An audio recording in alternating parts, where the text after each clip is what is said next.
Ojo, hoy es un día clave para poder entender el fenómeno de lluvias que vive el país.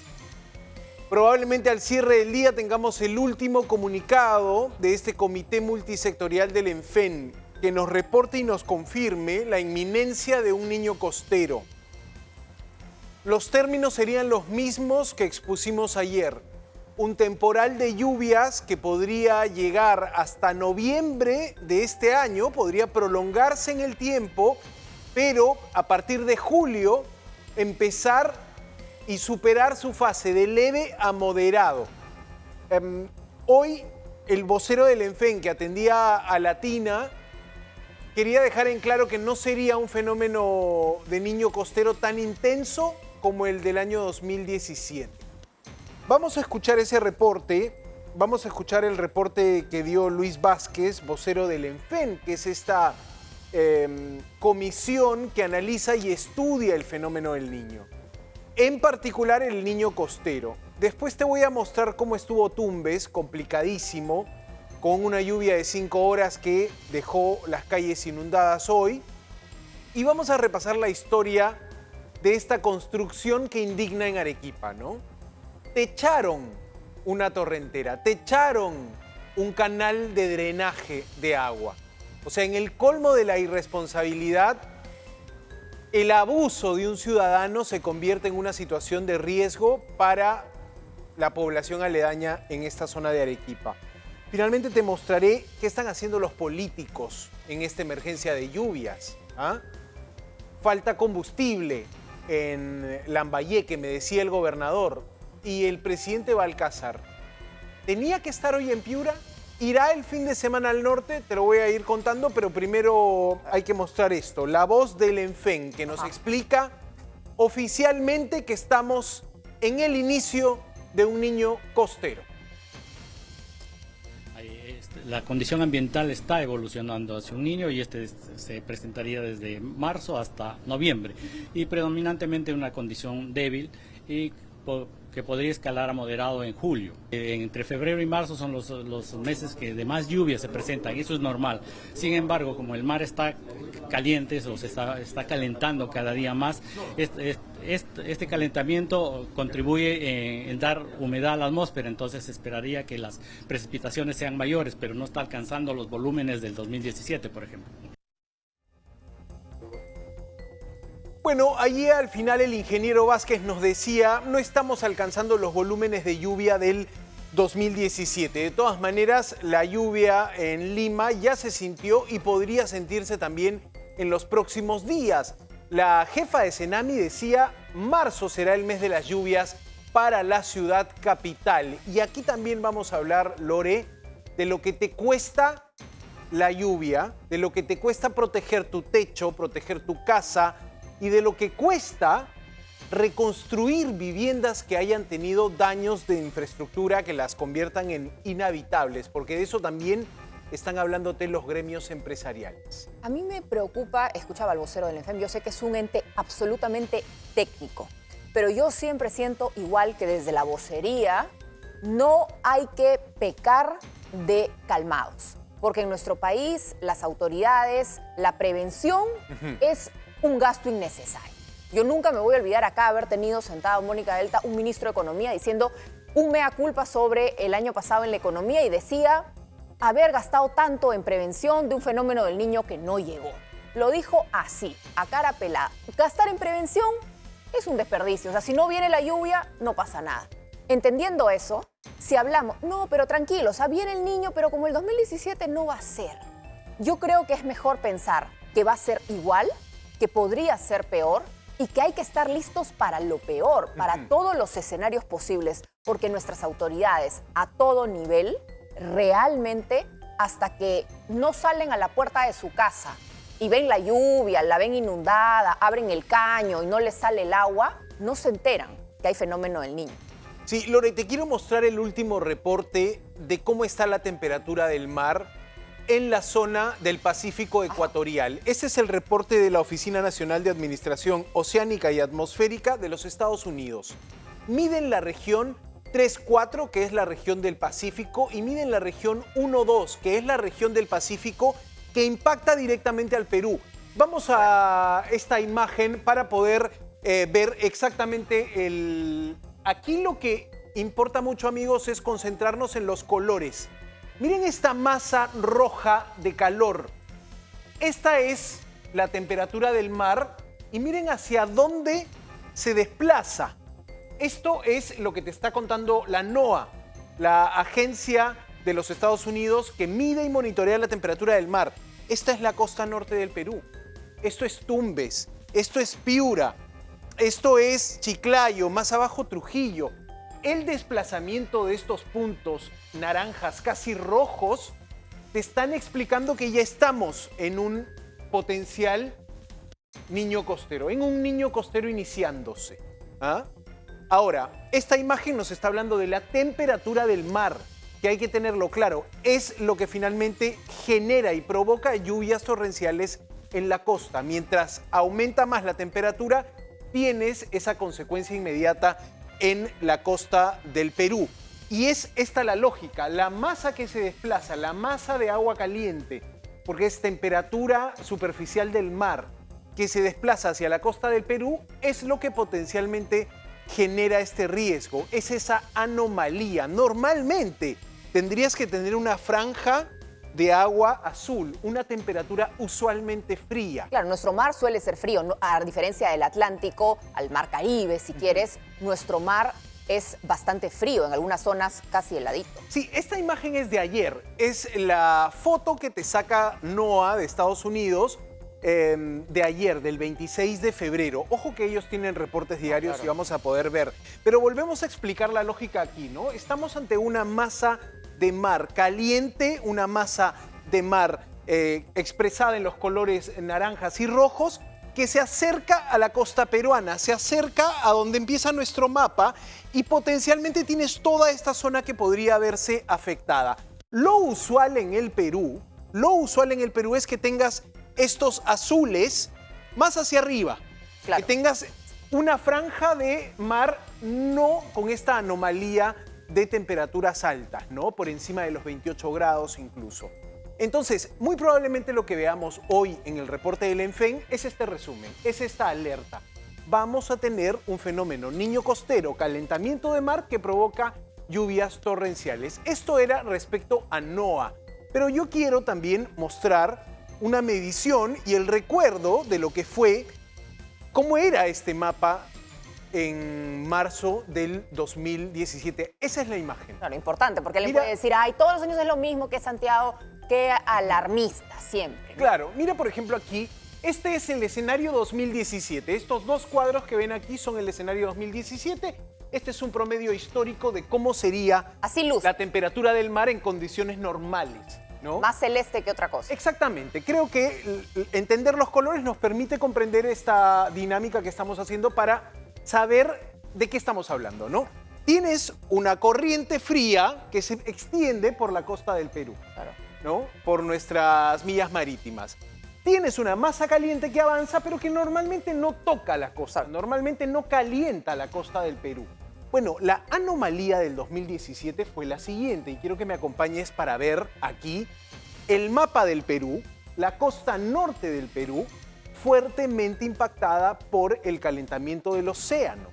Allí es donde tuviste esta fuerte, digamos, el pronóstico de lluvias anticipado desde enero, desde diciembre, pero que llegó con todo en febrero, marzo y Y que abril nos agarró del un poco año de sorpresa, 2017. porque no es que agarró de veníamos, sorpresa. no veníamos pensando que se venía el Fue el fenómeno del primer Niño. verano del gobierno de PPK, recuerda acuerdas? eso. Ayer conversábamos y nos recordaban, por ejemplo, Jorge Nieto Montesinos, Asumió como inmediatamente. ministro de Defensa, tenía que organizar COEN, allí sí. todo este tema de la respuesta del Estado. Bueno, esta era la foto del 2017 y si vamos a este otro mapa, llegamos al punto crítico, ¿no? El punto crítico de calentamiento del mar en el 2017. Mira estas imágenes, o sea, te están mostrando una costa muy caliente Rojo fuego. que generó lluvias intensas, lluvias torrenciales en las ciudades. Se activaron del todas las país. quebradas. En Lima se activaron varias quebradas. Chosica, Chaclacayo. Hoy la terrible. imagen no es necesariamente así. De momento no tenemos esa imagen. Esto es marzo 2017. Vamos a ver la próxima semana. ¿Cómo cerramos el mes? Cómo vamos a ir monitoreando el calentamiento del mar.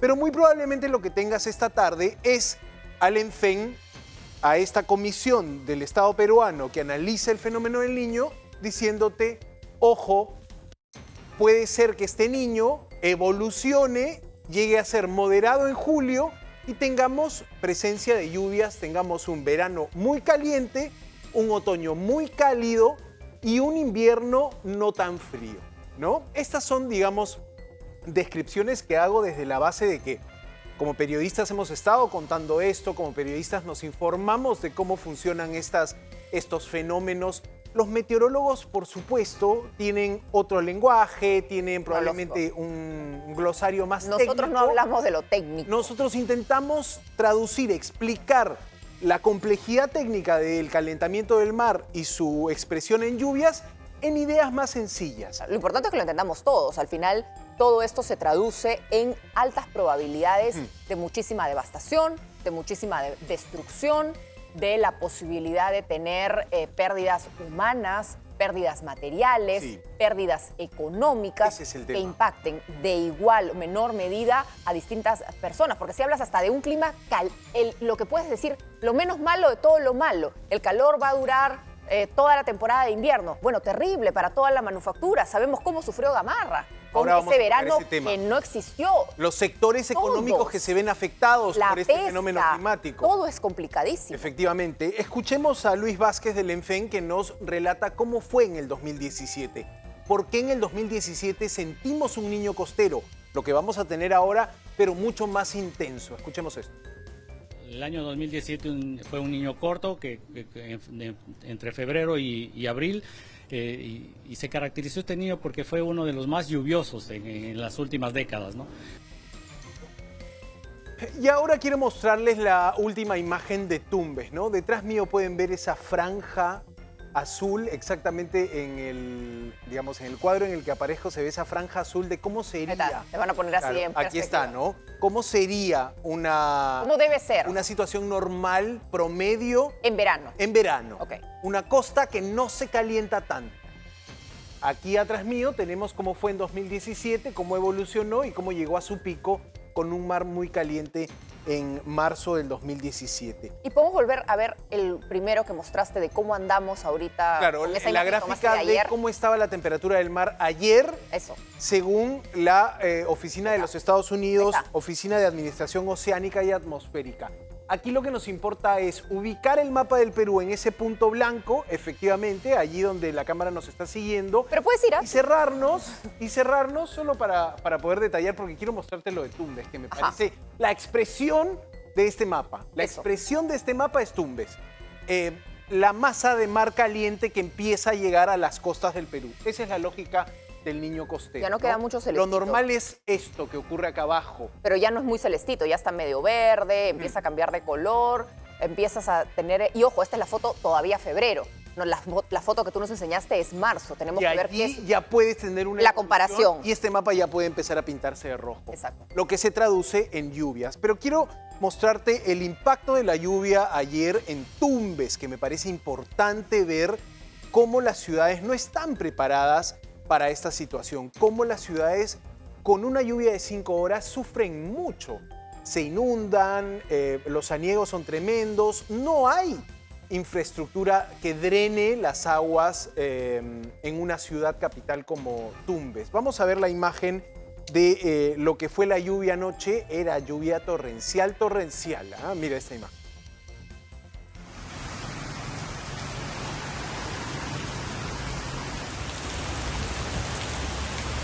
Así empezaba nada más, ¿ah? Aquí ya agarró fuerza la lluvia, aguacero, pero en un minuto estabas bañado, ¿ah? En un minuto, en 30 segundos. Anegadas. Esta es una calle, la calle Rica. El reporte de John Seclen, que está en Tumbes, periodista de Latina, que lamentaba, Lore, no tener drenajes. Pero lo más increíble, ya tengo que llamarlo increíble porque no sé cómo llamarlo, me da cólera, es que John te cuenta, a partir de esa imagen, que eso se inauguró hace un año. Sí. Entonces, yo no puedo entender, después de haber vivido el Niño Costero, después de que tú sabes que además en Tumbes llueve todos los años, más, menos, más o menos, pero llueve, sí, llueve, necesitas drenaje, sí. ¿Para qué haces una obra sin drenaje? La mejor noticia que pueden tener los tumbesinos es creer que han elegido gente mononeuronal, que no piensa, que no tiene 2 centímetros de frente para sumar a lluvia, hay una pista, necesito hacer drenaje. Correcto. Pero la peor noticia podría estar vinculada incluso hasta actos de corrupción, porque ya uno sospecha. ¿Para qué construyes? Porque así significa que necesitas hacer varias veces la misma pista, la misma obra, porque siempre te va a fallar. Hay un tema acá, Lore. Hay 2 tipos de drenaje, digamos. Las torrenteras que se llenaron en Arequipa, los drenes, los canales de drenaje, cauces que parecen ríos secos, que sirven para drenar el agua de lluvias, pero hay una infraestructura moderna que es la pista con drenaje subterráneo, con pequeños agujeros, ranuras a lo largo de la pista que permiten que el agua no se empose. En países donde llueve mucho como Brasil, las avenidas tienen una forma así. Digamos, hacen una parábola las avenidas y los drenajes están en los costados de las vías. Ese tipo de infraestructura no tenemos. Te cuesta mucho más que hacer una pista normal. Hasta allí llegamos como país. Construimos pistas. No construimos drenajes subterráneos. Pero ¿cómo va a construir mucho más si tienes que hacer 10 veces la misma pista? Mejor construye una bien. Diría que sí construimos. Hay una avenida en Piura que tiene drenaje subterráneo. La Plaza de Armas de Puno tiene un drenaje subterráneo moderno. Ayacucho tiene drenaje subterráneo moderno.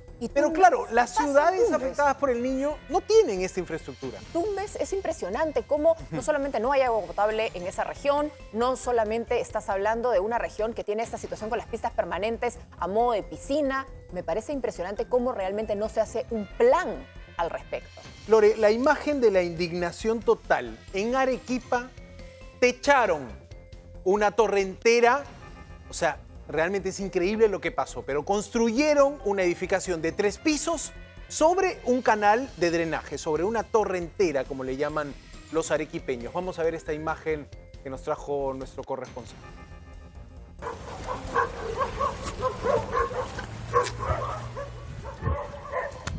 Mira, ahí está Carlos, caminando por el drenaje.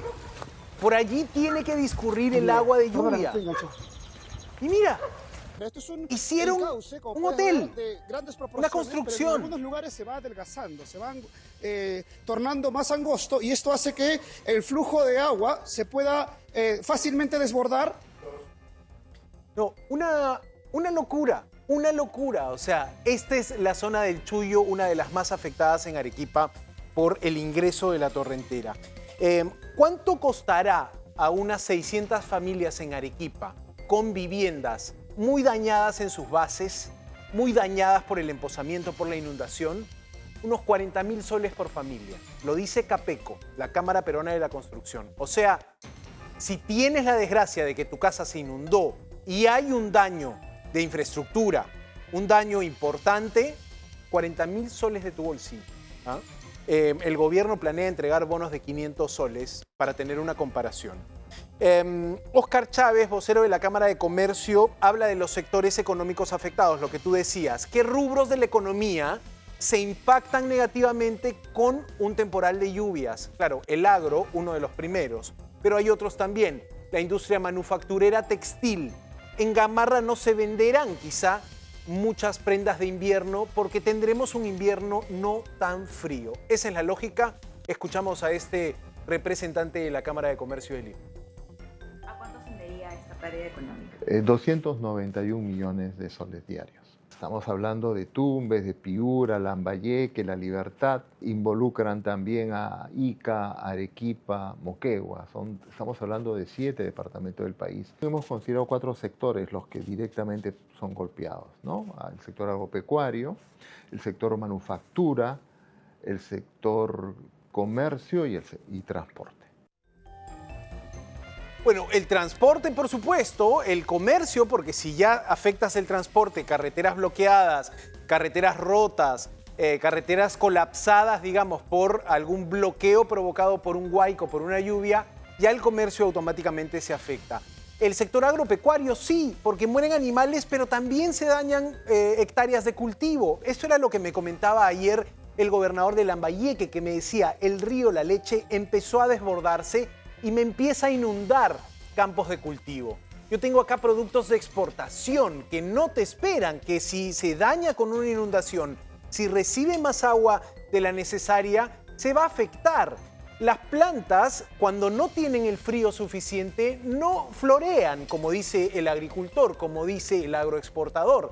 Y allí no vas a tener una producción de frutos tan intensa como en un invierno frío, ¿no? En fin, la temperatura altera también los sectores productivos de la economía y eso quedaba claro en lo que expresaba Óscar Chávez de la Cámara de Comercio. Conversé con el gobernador de Lambayeque, Jorge Pérez, y me decía, primero, el presidente tendría que venir el fin de semana. Preavisado el gobernador, lo mismo que pasó con Arequipa, que le preavisaron de que el viernes llegaba.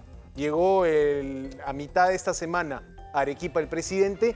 Se supone que el presidente visitará las zonas del norte del país entre sábado y domingo. En Piura estaban seguros que hoy iba José María Balcázar, pero no. Vamos a ver.